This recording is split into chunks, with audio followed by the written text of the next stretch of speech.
آپ کی یہ ذمہ داری ہے کہ آپ شکر گزار بنیں۔ اللہ کے نبی صلی اللہ علیہ وسلم کا فرمان ہے من لم یشکر الناس لم یشکر اللہ، جو لوگوں کی شکر گزاری ادا نہیں کرتا وہ اللہ کا شکر گزار نہیں ہو سکتا۔ آپ کے لیے لوگوں نے انتظامات کیے، اہل ثروت آپ کے لیے سرمایے کو صرف کرتے ہیں، آپ کے لیے چہار دیواری میں رہ کر کے علوم شریعت اسلامیہ کے حصول کے انتظامات کیے جاتے ہیں۔ کمیاں ہوں گی، کوتاہیاں ہوں گی،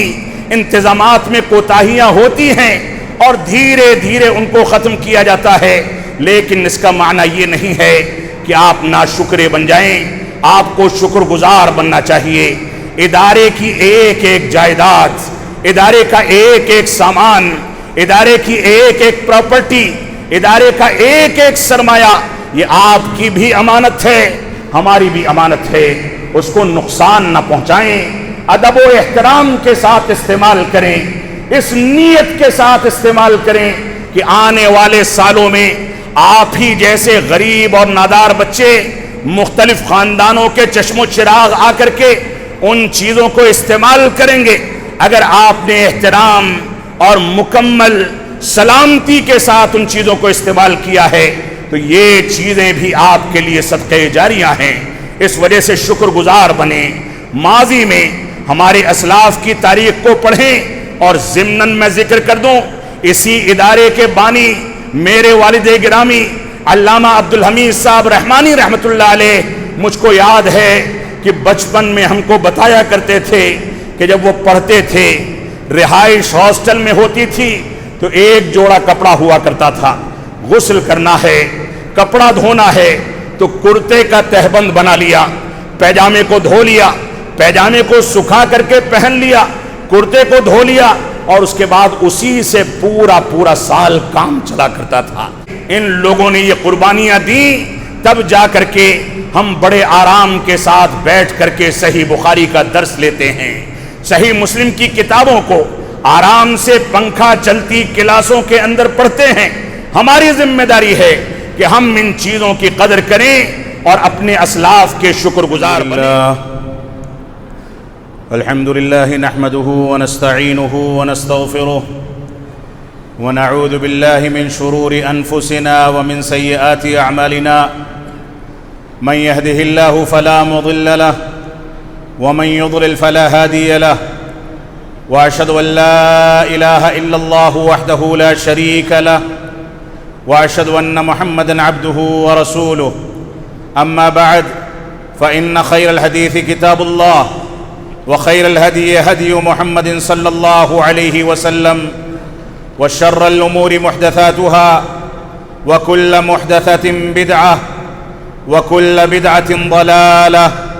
وكل ضلالة في النار، فأعوذ بالله السميع العليم من الشيطان الرجيم، بسم الله الرحمن الرحيم، يرفع الله الذين آمنوا منكم والذين أوتوا العلم درجات، وقال النبي صلى الله عليه وسلم إنما الأعمال بالنيات وإنما لكل امرئ ما نوى۔ محترم سامعین کرام، اساتذہ گرامی قدر، عزیز طلبہ، ماؤں اور بہنوں، یہ اللہ رب العالمین کا سب سے بڑا انعام ہے کہ اللہ رب العالمین نے ہم کو کھرے اور کھوٹے کے درمیان تمیز کرنے کا موقع دیا۔ یہ اللہ رب العالمین کا سب سے بڑا فضل و کرم ہے کہ اللہ رب العالمین نے ہمیں ان انسانوں میں شمار ہونے کا موقع دیا جن انسانوں کو اللہ رب العالمین نے یہ وہ مواقع عطا فرمائے کہ ہم مولائے حقیقی کو اور معبودان باطلہ کو سمجھ کر کے اللہ رب العالمین کی توحید کے تقاضوں کو سمجھیں اور شرک باللہ اور بدعات و خرافات سے اپنے آپ کو بچا سکیں۔ یہ اللہ رب العالمین کا فضل و کرم ہے کہ اللہ رب العالمین نے ہمارے طلباء عزیز، ہمارے اساتذہ گرامی اور اس ادارے کے منسلک افراد کو اس بات کا موقع دیا کہ یہاں قرآن و سنت کے منہج کو سمجھ سکیں، صحابہ کرام کے طریقے کو سمجھ سکیں، صحابہ کرام کے طریقے کے مطابق آزادی کے ساتھ زندگی گزار سکیں، اس پر اللہ رب العالمین کا جتنا فضل اور جتنا شکر ادا کیا جائے کم ہے۔ یہ اللہ رب العالمین کا فضل و کرم ہے کہ اللہ رب العالمین نے اس چہار دیواری میں رہ کر کے ہم کو یہ مواقع عطا فرمائے کہ ہم یہاں پر رہ کر کے فاضل علماء کرام سے صحیح بخاری کا درس لے سکیں، صحیح مسلم کا درس لے سکیں، قرآن و سنت کی تعلیم حاصل کر سکیں۔ اگر ماضی میں دیکھا جائے تو ہمارے اسلاف نے، ہمارے علماء نے ایک ایک حدیث کو حاصل کرنے، تھوڑے بہت علم کو حاصل کرنے کے لیے میلوں میلوں کے سفر کیے، اور اس کے باوجود ان کا مقصد پورا نہیں ہو سکا۔ یہ اللہ رب العالمین کا فضل و کرم ہے کہ اللہ رب العالمین نے ہم کو تینوں وقت کے کھانے کو فراہم کر کے اس بات کا موقع دیا کہ ہم پیٹ کی فکر نہ کریں، ماحول کی فکر نہ کریں، انتظامات کی فکر نہ کریں، بلکہ تن من دھن کے ساتھ علماء کرام کے ساتھ لگیں، ان سے استفادہ کریں، قرآن و سنت کی تعلیم حاصل کریں۔ ورنہ ماضی میں انہی اسلاف میں، اسی مشن پر چلنے والے اسلاف کے یہاں جو آزمائشیں آئیں، جس انداز سے ان لوگوں نے تکلیفیں اٹھائیں، جس انداز سے مشکلات کی زندگی کا سامنا کیا، اگر آج بھی اس کو بیان کیا جائے تو رونگٹے کھڑے ہو جاتے ہیں۔ میں آج کے خطبہ جمعہ میں اگرچہ اصول اور ضابطے کے مطابق اس بات کا تذکرہ آنا چاہیے کہ آج محرم الحرام کی 6 تاریخ ہو گئی، چند ہی دنوں میں موسیٰ علیہ السلام کو فرعون سے نجات ملنے کی وہ تاریخ آنے والی ہے جس تاریخ پر رسول اکرم صلی اللہ علیہ وسلم نے مسلمانوں کو اس بات کا حکم دیا تھا کہ مسلمان یہودیوں سے زیادہ شکر گزاری کے حقدار ہیں، لہذا محرم کا روزہ رکھ کر کے اللہ رب العالمین کی شکر گزاری ادا کریں، اور یہودیوں کی مخالفت کرنے کے لیے 9 تاریخ کا روزہ 10 تاریخ سے ملا لیا جائے۔ یہ حکم رسول اکرم صلی اللہ علیہ وسلم کا، یہ فرمان، محرم الحرام کی تاریخ، صحابہ کرام کا محرم کے لیے استقبال کرنا، محرم کے مہینے میں کثرت کے ساتھ نفلی روزوں کا اہتمام کرنا، یہ ساری کی ساری چیزیں ہم سے مطلوب ہیں، لیکن اس کے باوجود مسلمانوں کا ایک بڑا طبقہ محرم کے اسی مہینے میں ماتم و شیون اور اپنے گریبانوں کو چاک کر کے، تعزیہ داری کر کے، اور نہ جانے کون کون سی خرافات اختیار کر کے دین اسلام کی مخالفت کرتا ہے۔ کوئی یہ کہتا ہے کہ محرم کے مہینے میں شادی بیاہ جائز نہیں، کوئی یہ کہتا ہے کہ محرم کے مہینے میں اپنے آپ کو زخمی کرنا، انگاروں پر چلنا، تعزیہ داری کرنا، سبز رنگ کے گھوڑے کے ساتھ نکل کر کے بدعات و خرافات کو اختیار کرنا، صحابہ کرام کی تنقیص اور صحابہ کرام کی توہین کرنے والوں کی تاریخ سے وابستہ ہو کر کے، متاثر ہو کر کے ان کی ہم نوائی کرنا، ان کے شانہ بشانہ چلنا، یہ بدقسمتی سے ہمارے مسلمانوں کے ایک طبقے کا وتیرہ بن چکا ہے، جس سے لوگوں کو بچانا، دور رکھنا، ان چیزوں سے پرہیز کرنا، سنت رسول کے مطابق چلنا، محرم الحرام کے روزوں کا اہتمام کرنا، اپنی تاریخ کا مطالعہ کرنا، صحابہ کرام کے احترام کا درس دینا، یہ ہماری ذمہ داری ہے کہ ہم اس درس کو دنیا کے سامنے عام کریں۔ لیکن آج ایک لمبے عرصے کے بعد جامعہ اسلامیہ سنابل کے طلبہ جو ابھی بالکل نئے ایام میں جامعہ پہنچے ہیں، اس وجہ سے میں علماء اور طالبان علوم نبوت کو مخاطب کر کے کچھ پیغام دینا چاہتا ہوں، اس امید کے ساتھ کہ یہ طلبہ یہاں سے نکل کر کے اس خلا کو پورا کریں گے جس خلا کو پورا کرنے کی ذمہ داری آپ کے اوپر اسی دن کسی حد تک عائد ہو جاتی ہے جس دن اس جامعہ کے اندر آپ کو داخلے کا موقع ملتا ہے۔ اس جامعہ میں رہتے ہوئے قرآن و سنت کا درس حاصل کرنا، علماء سے استفادہ کرنا، یہ آپ پر اس بات کو واجب کرتا ہے کہ اگر آپ کے دل میں اور نیت میں کھوٹ ہے تو آج ہی آپ راستہ بدل دیں، لیکن نیت کی خرابی کے ساتھ اگر آپ نے قرآن و سنت اور فہم صحابہ کے علم کو حاصل کیا اور اس نیت کی خرابی کا نتیجہ یہ نکلا کہ فراغت کے بعد آپ نے اپنا راستہ بدل دیا، دعوت کا میدان چھوڑ دیا، منہج سلف کا دفاع چھوڑ دیا، بدعات و خرافات کی مخالفت چھوڑ دی، تو سمجھ لیں الا کلکم مسئول وکلکم مسئول عن رعیتہ، تم میں سے ہر شخص ذمہ دار ہے، مسئول ہے، اور ہر شخص سے اس کی ذمہ داری کے بارے میں سوال کیا جائے گا۔ یہ نونہال طلبہ جن کے ماں باپ سے بچھڑنے کے نتیجے میں ابھی تک آنسو نہیں رک رہے، لیکن ان کے ماں باپ نے ان امیدوں کے ساتھ ان کو یہاں چھوڑا ہے کہ یہ قرآن و سنت کو فہم سلف پر سمجھ کر کے اس کی تعلیم کو دنیا کے سامنے عام کریں گے، ان طلبہ کو پوری ذمہ داری کے ساتھ اس ذمہ داری کو محسوس کرنا ہوگا۔ اساتذہ گرامی قدر کو ان کے ساتھ مشفقانہ رویہ اختیار کر کے، اسلامی تربیت کے مختلف عناصر کو اختیار کر کے ان کی اپنے پیارے بچوں کے طریقے سے پیار و محبت کے ساتھ تربیت کرنی ہوگی۔ یہاں پر مسئولیت اساتذہ کی بھی ہے، مسئولیت بڑے طلبہ کی بھی ہے، مسئولیت چھوٹے طلبہ کی بھی ہے۔ اگر کوئی بڑا طالب علم چھوٹے طالب علم کو بے راہ روی پر دیکھے، غلط انداز کی چیزیں کرتا ہوا پائے، نمازوں میں سستی اور کاہلی کرتا ہوا پائے، تو اس طالب علم کی ذمہ داری ہے کہ اس کو پیار اور شفقت کے ساتھ سمجھائے۔ اساتذہ کی ذمہ داری ہے کہ ایسے طلبہ کی روش کو تبدیل کرنے کی کوشش کریں، کلاسوں میں چلتے پھرتے، اٹھتے بیٹھتے، ہاسٹل میں، ہر جگہ پر ان کو اسلامی تربیت کا درس دیا جائے۔ یہ آپ کی ذمہ داری ہے۔ اس ذمہ داری کے بارے میں آپ سے قیامت کے دن سوال کیا جائے گا۔ تو میں نے جو آیت کریمہ آپ کے سامنے پڑھی ہے اور رسول اکرم صلی اللہ علیہ وسلم کا ایک فرمان آپ کے سامنے ذکر کیا ہے، ان دونوں چیزوں اور اس کے علاوہ چند نقاط کی شکل میں میں آپ کے سامنے چند چیزیں پیش کرنا چاہتا ہوں، اس امید کے ساتھ کہ آپ اس کو اپنی زندگی میں بروئے کار لائیں گے، آپ اس کو نافذ کرنے کی کوشش کریں گے، آپ اس پر عمل پیرا ہونے کی کوشش کریں گے۔ پہلی چیز یہ ہے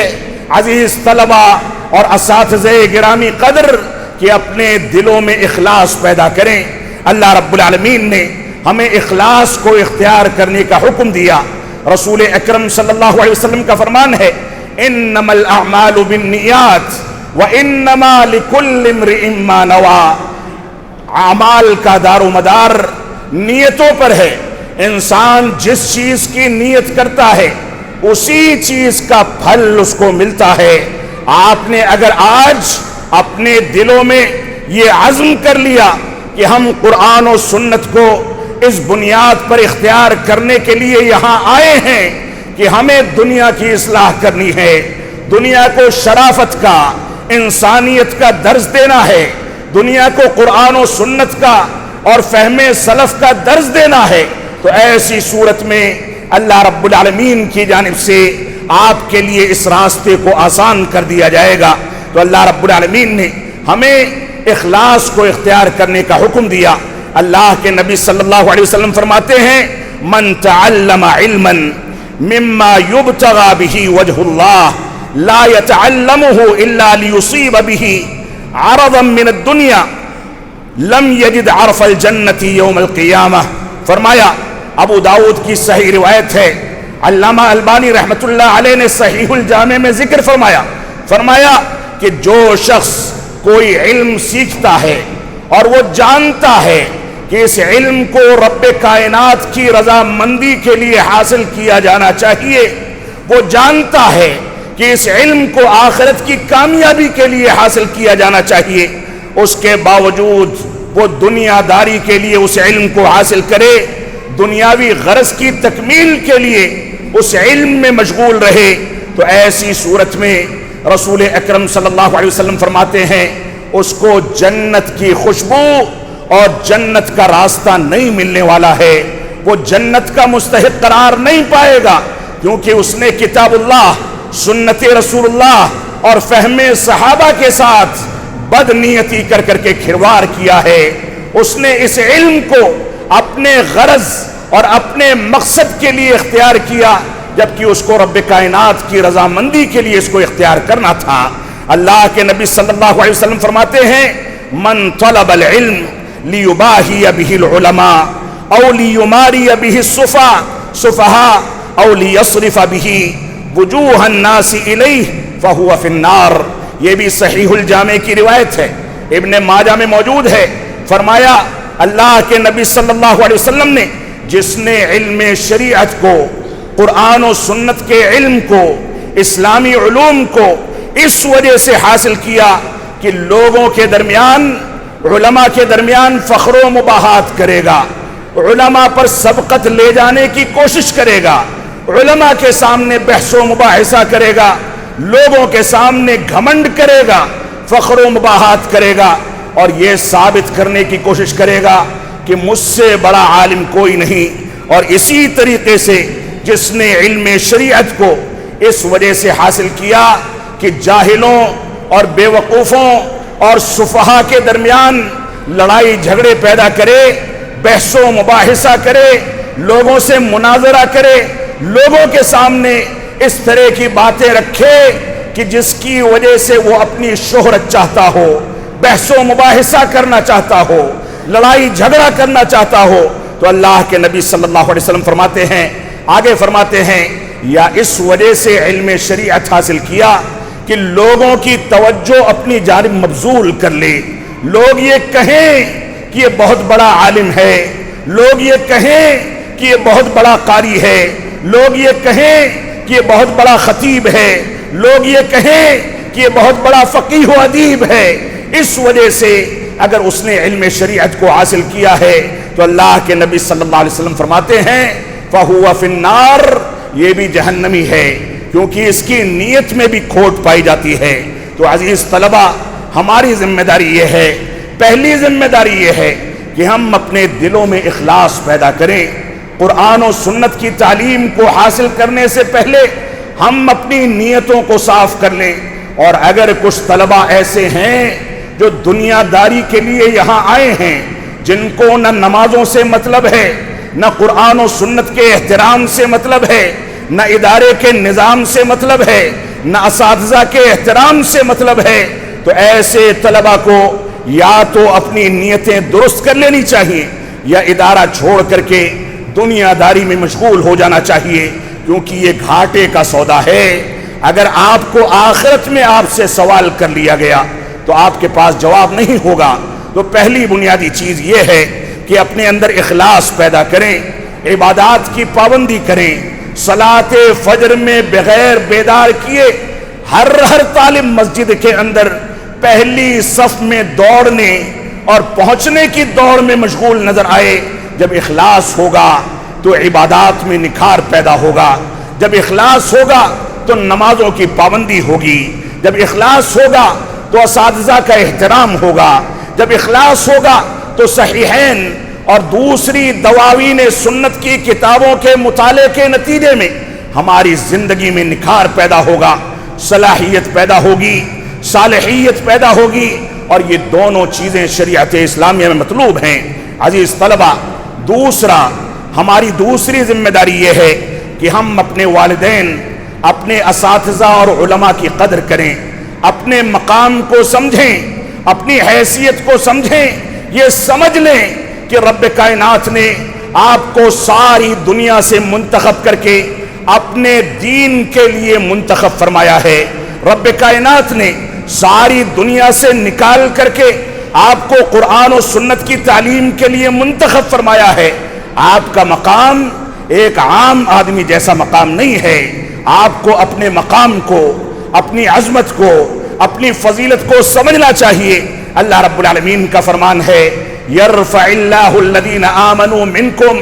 والذین اوتوا العلم درجات، کہ اللہ رب العالمین نے تم میں سے ایمان والوں کا ایک مقام رکھا ہے، لیکن اہل علم جو علم شریعت کو حاصل کرتے ہیں، جو قرآن و سنت اور فہم صحابہ کے مطابق زندگی گزارتے ہیں، ان کا مقام ان سے کہیں زیادہ اونچا ہے۔ اللہ کے نبی صلی اللہ علیہ وسلم نے اسی وجہ سے فرمایا کہ میری فضیلت ایک عام آدمی کی فضیلت ایک پڑھے لکھے شخص پر ویسے ہی ہے جیسے میری فضیلت اور چاند کی فضیلت سارے ستاروں کے اوپر ہے۔ ہماری ذمہ داری ہے کہ اپنے مقام کو سمجھیں۔ ابو ذر غفاری رضی اللہ عنہ فرماتے ہیں کہ اللہ کے نبی صلی اللہ علیہ وسلم نے مجھ سے کہا کہ اے ابو ذر سن لو، تمہارے لیے یہ چیز اس سے زیادہ بہتر ہے کہ اللہ کی کتاب یا شریعت اسلامیہ کے کسی حکم کو تم سیکھ لو، شریعت اسلامیہ کی تربیت حاصل کر لو، اس سے کہیں زیادہ بہتر 100 رکعت نفلی نمازوں سے نمازیں ادا کرنے سے کہیں زیادہ بہتر ہے کہ تم اللہ کی ایک آیت کو سیکھ لو۔ اور اللہ کے نبی صلی اللہ علیہ وسلم نے آگے فرمایا اس سے کہیں زیادہ بہتر ہے کہ تم نکلو اور 1000 رکعت نفلی نمازیں ادا کرو، اس سے کہیں زیادہ بہتر ہے کہ تم شریعت اسلامیہ کے مختلف علوم کے کسی باب کو سیکھ لو، کسی ایک مسئلے پر مکمل طریقے سے دسترس حاصل کرنے کی کوشش کرو۔ اور ہمارے طلباء عزیز اپنے مقام کو سمجھنا چاہیں تو اس بات کو سمجھ لیں کہ یہاں کتب ستہ میں، تفسیر کی کتابوں میں، فقہ کی کتابوں میں ان کو ایک آدھ ابواب نہیں، شریعت اسلامیہ کے تمام ابواب اور تمام علوم سکھائے جاتے ہیں۔ ان کا مقام دوسرے لوگوں سے کہیں زیادہ اونچا ہے۔ تو فرمایا 1000 رکعت نفلی نمازیں ادا کرنے سے کہیں زیادہ بہتر ہے کہ شریعت اسلامیہ کے مسائل میں سے ایک باب کے مسائل کو سیکھ لیا جائے۔ اسی طریقے سے اللہ کے نبی صلی اللہ علیہ وسلم نے آگے فرمایا جو سیکھا جا رہا ہے چاہے اس پر لوگ عمل کریں نہ کریں تو بھی یہ 1000 رکعت نفلی نمازوں سے زیادہ افضل ہے۔ اس پر لوگ عمل نہ کرنے والے ہوں، آپ کی دعوت کو قبول کرنے والے نہ بھی ہوں تو بھی آپ کا سیکھنا 1000 رکعت نفلوں سے زیادہ فضیلت رکھتا ہے۔ اور اس کے بعد امام احمد بن حنبل فرماتے ہیں، کہتے ہیں کہ لوگوں کی مثال اور علم کی مثال، انسان کی بھوک کی مثال اور علم کی مثال ایسے ہی ہے کہ ایک انسان علم کے لیے اتنا زیادہ محتاج ہوتا ہے، وہ کھانے اور پینے سے زیادہ اس کا محتاج ہوتا ہے، کیونکہ ایک انسان کو کھانے پینے کی ضرورت دن بھر میں 2 یا 3 بار، 1 یا 2 بار پڑتی ہے، لیکن علم کے حصول کی ضرورت ہر سانس کے ساتھ اس کو ہے کہ وہ چلے تو کیسے چلے، لوگوں کے سامنے بیٹھے تو کیسے بیٹھے، نمازیں کیسے ادا کرے، سفر کیسے کرے، استنجا اور قضاء حاجت کے آداب کیا ہیں، قرآن و سنت کے مطالبات کیا ہیں، توحید کے تقاضے کیا ہیں، اتباع رسول کے تقاضے کیا ہیں، ان ساری کی ساری چیزوں سے انسان کی زندگی کا ایک ایک لمحہ جڑا ہوا ہے۔ تو امام احمد بن حنبل مدارک السالکین کے اندر یہ عبارت موجود ہے، کہتے ہیں کہ انسان کھانے پینے کا 1 بار 2 بار محتاج ہوتا ہے لیکن علم کا مسلسل محتاج رہتا ہے۔ ایک ایک سانس لینے کے ساتھ اس کو علم کی ضرورت ہوتی ہے، اس کو اس بات کی محتاجگی ہوتی ہے کہ وہ کیسے چلے، کون سی چیزوں کا اختیار کرے، کون سی چیزوں کو اپنائے، کن لوگوں کے ساتھ کیسا وتیرہ اختیار کرے۔ یہ مکمل زندگی انسان کی علم کی بنیاد پر نکھرتی ہے۔ عزیز طلبہ اور اساتذہ گرامی قدر، ہماری تیسری ذمہ داری یہ ہے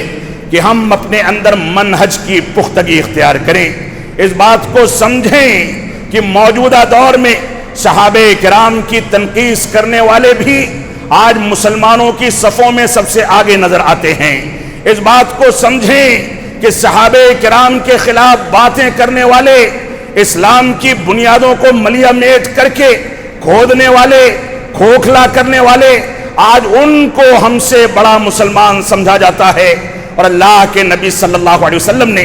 1400 برس پہلے اس بات کی پیشین گوئی فرما دی کہ یہ خوارج ایسے ہوں گے کہ تم اپنی نمازوں کو ان کی نمازوں کے آگے، اپنے سجدوں کو ان کے سجدوں کے آگے حقیر سمجھو گے، لیکن ان کے دل سے اسلام اور ایمان ویسے ہی نکل چکا ہوگا جیسے تیر سے کمان نکل جاتا ہے، کمان سے تیر نکل جاتا ہے اور اس کے بعد اس کو واپس لانے کا امکان نہیں ہوتا۔ یہ صورتحال ہے۔ تو آپ اپنے اندر منہج کی پختگی اختیار کریں۔ اللہ رب العالمین کا فرمان ہے وَمَن يُشَاقِقِ الرَّسُولَ مِن بَعْدِ مَا تَبَيَّنَ لَهُ الْهُدَى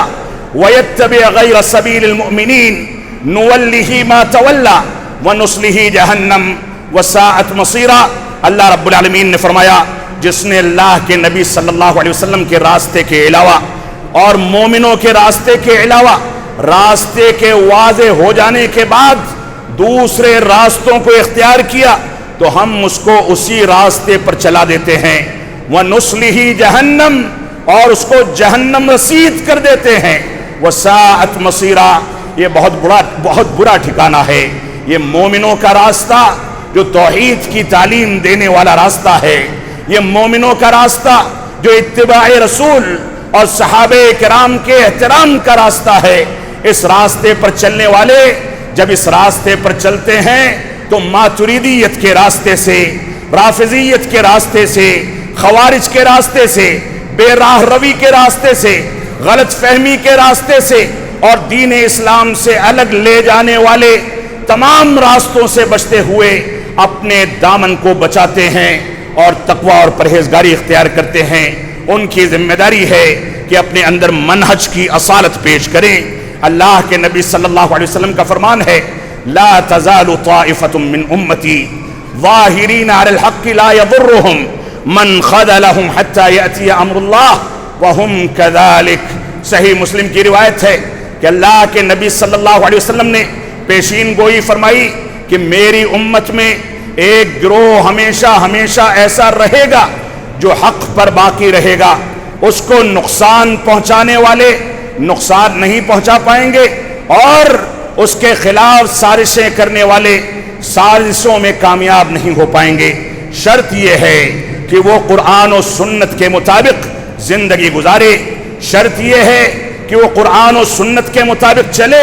حتیٰ یاتی امر اللہ۔ قرآن و سنت کے حاملین کی یہ جماعت قیامت تک قائم رہے گی۔ عزیز طلبہ، میں نہیں جانتا کہ آپ کے علاوہ اس میں کسی کو مخاطب کیا گیا ہے۔ قرآن و سنت اور فہم صحابہ کے مطابق جو اصول، جو قواعد یہاں کے اساتذہ گرامی قدر کے ساتھ بیٹھ کر کے آپ سیکھتے ہیں، ان اصول و ضوابط کا کم از کم اتنا اثر ہونا چاہیے کہ آپ منہجی مسائل میں کسی سے سمجھوتا نہ کریں، غیر منہجی لوگوں کے ساتھ نہ چلیں، بلکہ اپنی ایک شان رکھیں، اپنے اسلوب میں ایک کھرا پن رکھیں، امر بالمعروف اور نہی عن المنکر کے تقاضے کے تحت جہاں لوگوں کو منہج کی تعلیم دیں، وہیں غیر منہجی اور اسلام کے اندر شبہات پیدا کرنے والوں کے خلاف نہی عن المنکر کے فریضے کے تحت آپ ننگی تلوار بن کر کے کھڑے رہیں اور یہ بتائیں کہ کیا غلط ہے کیا صحیح ہے۔ یہ آپ کی ذمہ داری ہے۔ علامہ ابن قیم رحمۃ اللہ علیہ فرماتے ہیں، کہتے ہیں منحرف لوگوں کے بارے میں، جو انحراف اختیار کرتے ہیں، جو بھٹک جاتے ہیں، جو غلط عقیدے کے حامل ہیں، ان کے بارے میں فرماتے ہیں کہ ہم یقولون بالکتاب والسنہ، وہ قرآن و سنت کی باتیں کرتے ہیں اور قرآن و سنت کے دلائل پیش کرتے ہیں، یہ بتاتے ہیں کہ قرآن کی آیت نمبر فلاں، حدیث کی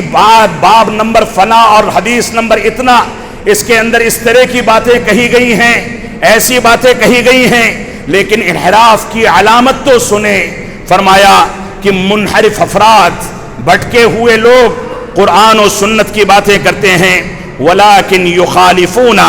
مَا كَانَ عَلَيْهِ السلف الصالح، لیکن سلف صالح اور بالخصوص صحابہ کرام جس طریقے پر تھے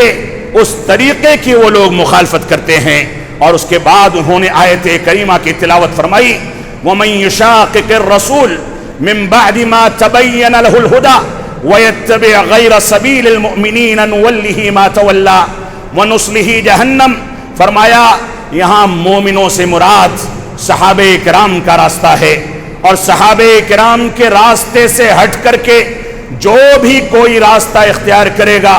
گویا اس نے انحراف کا، گمراہی کا اور بدعقیدگی کا اور اسی طریقے سے اہل کلام کا راستہ اختیار کر کے اپنے آپ کو گمراہی کے راستے پر لگا دیا۔ آگے ہماری ایک ذمہ داری مزید ہے، فرمایا آپ کی یہ ذمہ داری ہے کہ آپ شکر گزار بنیں۔ اللہ رب العالمین، اللہ کے نبی صلی اللہ علیہ وسلم کا فرمان ہے، من لم یشکر الناس لم یشکر اللہ، جو لوگوں کی شکر گزاری ادا نہیں کرتا وہ اللہ کا شکر گزار نہیں ہو سکتا۔ ترمذی وغیرہ کی اور صحیح مسلم وغیرہ کی روایت ہے، جو لوگوں کا شکر گزار نہیں ہے، آپ کے لیے لوگوں نے انتظامات کیے، اہل ثروت آپ کے لیے سرمایے کو صرف کرتے ہیں، آپ کے لیے چہار دیواری میں رہ کر کے علوم شریعت اسلامیہ کے حصول کے انتظامات کیے جاتے ہیں، کمیاں ہوں گی، کوتاہیاں ہوں گی، انتظامات میں کوتاہیاں ہوتی ہیں اور دھیرے دھیرے ان کو ختم کیا جاتا ہے، لیکن اس کا معنی یہ نہیں ہے کہ آپ ناشکرے بن جائیں، آپ کو شکر گزار بننا چاہیے۔ ادارے کی ایک ایک جائیداد، ادارے کا ایک ایک سامان، ادارے کی ایک ایک پراپرٹی، ادارے کا ایک ایک سرمایہ، یہ آپ کی بھی امانت ہے، ہماری بھی امانت ہے، اس کو نقصان نہ پہنچائیں، ادب و احترام کے ساتھ استعمال کریں، اس نیت کے ساتھ استعمال کریں کہ آنے والے سالوں میں آپ ہی جیسے غریب اور نادار بچے مختلف خاندانوں کے چشم و چراغ آ کر کے ان چیزوں کو استعمال کریں گے۔ اگر آپ نے احترام اور مکمل سلامتی کے ساتھ ان چیزوں کو استعمال کیا ہے تو یہ چیزیں بھی آپ کے لیے صدقہ جاریہ ہیں، اس وجہ سے شکر گزار بنیں۔ ماضی میں ہمارے اسلاف کی تاریخ کو پڑھیں، اور ضمناً میں ذکر کر دوں، اسی ادارے کے بانی میرے والد گرامی علامہ عبدالحمید صاحب رحمانی رحمۃ اللہ علیہ، مجھ کو یاد ہے کہ بچپن میں ہم کو بتایا کرتے تھے کہ جب وہ پڑھتے تھے رہائش ہاسٹل میں ہوتی تھی تو ایک جوڑا کپڑا ہوا کرتا تھا، غسل کرنا ہے، کپڑا دھونا ہے تو کرتے کا تہبند بنا لیا، پیجامے کو دھو لیا، پیجامے کو سکھا کر کے پہن لیا، کرتے کو دھو لیا، اور اس کے بعد اسی سے پورا سال کام چلا کرتا تھا۔ ہمارے اسلاف نے سوکھی روٹیاں کھا کر کے علم شریعت کو حاصل کیا۔ بعض محدثین کے بارے میں یہاں تک ملتا ہے کہ علم شریعت کے حصول کے لیے چلتے چلتے راستے میں بھوک اور پیاس کی شدت نے ستانا شروع کیا، قریب تھا کہ ان کی جان نکل جائے گی، موت واقع ہو جائے گی، اپنا ہی پیشاب پی گئے کہ تھوڑے دیر کے لیے ہمارے جسم کو تھوڑی سی تو تقویت مل جائے۔ ایسی قربانیاں دے کر کے، لاکھوں قربانیاں پیش کر کے، ہزاروں میل کا سفر کر کے ان لوگوں نے یہ قربانیاں دیں، تب جا کر کے ہم بڑے آرام کے ساتھ بیٹھ کر کے صحیح بخاری کا درس لیتے ہیں، صحیح مسلم کی کتابوں کو آرام سے پنکھا چلتی کلاسوں کے اندر پڑھتے ہیں۔ ہماری ذمہ داری ہے کہ ہم ان چیزوں کی قدر کریں اور اپنے اسلاف کے شکر گزار بنیں۔ ہماری ذمہ داری ہے کہ ہم اس انداز سے زندگی گزاریں کہ ہم زندگی کے تمام مراحل میں آزمائشوں اور مشکلات پر صبر کریں، اور اس کے بعد اللہ رب العالمین نے صبر کرنے والوں کے لیے بہتر وعدے فرمائے ہیں۔ ایک ہماری ذمہ داری جو آخری بات آپ کے سامنے رکھ دی جائے، ایک ہماری ذمہ داری یہ بھی ہے کہ ہم اپنے اندر حسن اخلاق کو پیدا کریں، اپنے اساتذہ کے، اپنے ماں باپ کے مقام کو سمجھیں۔ چھوٹے بچے اپنے بڑے ساتھیوں کا احترام کریں، بڑے ساتھی اپنے اساتذہ کا احترام کریں،